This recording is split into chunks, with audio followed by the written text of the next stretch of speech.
Kereta api Sancaka jurusan Jogja-Surabaya menabrak sebuah truk bermuatan pasir di perlintasan tak berpalang pintu di desa Plosokere.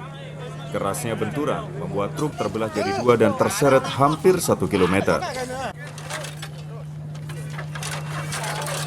Kecelakaan disebabkan truk yang dikemudikan Solikin, warga asal Tambar, Jogoroto, mogok tepat di atas rel saat hendak menyeberang.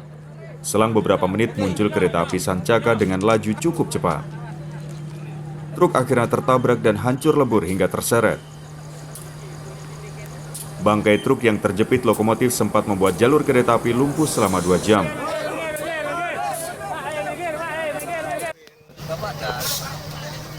Kereta api macet di situ.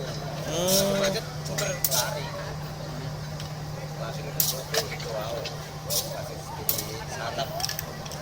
Jadi sempat mogok truknya di dalam. Proses evakuasi baru bisa dilakukan setelah petugas mendatangkan lokomotif lain untuk menarik bangkai truk ke pinggir rel.